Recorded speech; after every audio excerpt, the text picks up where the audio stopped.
Thanks so much for this opportunity. I'm really excited to speak with fellow future at work and HR enthusiasts. And the reason I'm really excited is because I feel like right now is the best time to be in this space. The reason is we're at the cusp of dramatic, large, impactful changes and transformations. There's three driving forces for that. One, the globalization of the workforce. Two, the speed at which technology is changing. And three, the war for talent, where professionals are empowered, even more empowered than organizations that kind of used to be the most powerful structures.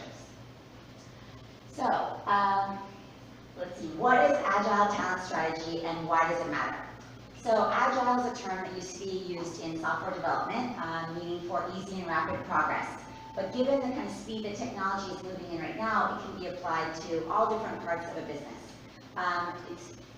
Some of the characteristics involve being flexible, scalable, open to new ideas, being rapid and efficient in terms of decision making, and also being really efficient in the resources that you're allocating for HR. So you don't necessarily need to be in HR all the time. You can be changing between departments and really using resources the right way. The reason this is important. So we find that the workforce in general is agile. Right now, 50 million people have worked in a freelance capacity in the US. And by 2020, so in just a couple of years, 50% of the workforce has worked on a freelance basis at some point. So the workforce is really demanding this agility.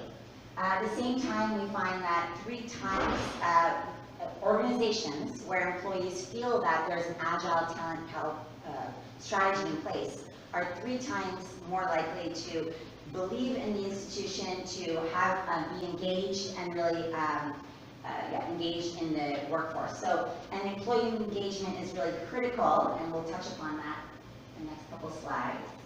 So, there's 4 main principles of building an agile talent strategy.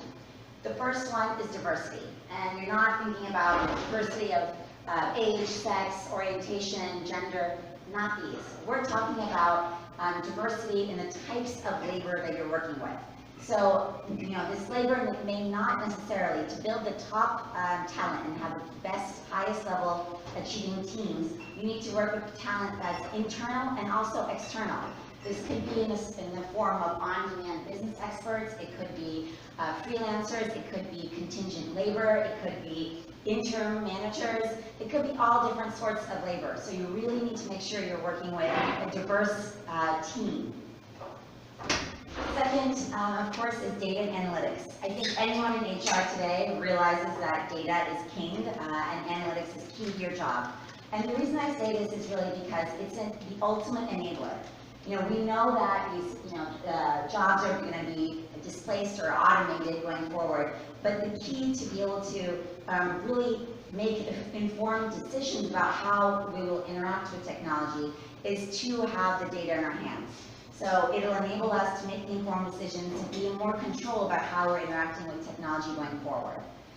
So having this data in hand to make the decisions about which parts of our business will be automated, being able to replicate different processes that are working out well and bring good business results. That's the way, having all the data and analytics at hand will enable us to create the best outcomes in terms of hiring practices, as well as hiring trends and people to see how we can improve those processes. And of course, teams currently that are using data and analytics throughout the organization perform 5 times better than teams that do not. So number 3, and this is close to my heart, is continuous learning. So we've talked about it a lot, and earlier we touched upon it. Jobs are being automated and technology is changing at a rapid speed. So you really cannot get up to speed at once.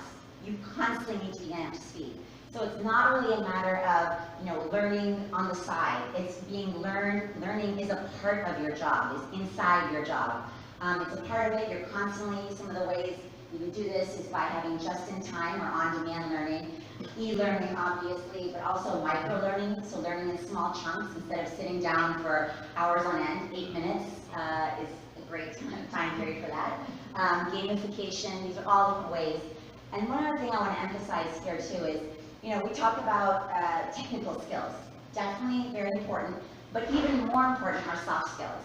Some of the things we talked about earlier in the panel as well, like skills such as agile thinking, entrepreneurial mindset, empathy, creativity, collaboration. These are the things that will transcend any technology you're learning. And leadership skills, teamworking skills. So really emphasizing these when you're thinking about continuous learning. The fourth, and definitely not least important, is really succeeding means valuing the employee or the professional's experience and their engagement. At the end of the day, people are what make or differentiate all of us. Everyone can develop great technologies, but if you don't have the right people who are explaining this technology or are working with the technology, it will still fail. So really making sure that you create a holistic customer or a holistic experience, I'll say, for the employee and for the professional in general. I'm here right now at Salesforce, and at Salesforce we say, the customer is at the heart of everything we do. So we build processes and systems all around what will make the customer happy and the customer happy. So you can think of the same thing is true for the employee, and they do a great job of doing this as well. Thinking about what can we do to create a happy employee experience. So of these three, or of these points here, I would emphasize the most being transparent. So from the top of leadership down to the lowest level of the organization, really being transparent in the goals and what you're striving to do, why it's important, how you're going to get there. Personalization, making sure that all professionals are at the end of the day humans, really valuing that human and explaining why they're important instead of just someone filling a seat. And then lastly, purpose. Really emphasizing the purpose and why that person is there and how they're making a difference and the reason for the existence really of the organization. I have a couple other kind of final tips for success that I won't get into in detail, but these are all other areas where I think are key to really implementing and also assessing if your organization has an agile talent strategy.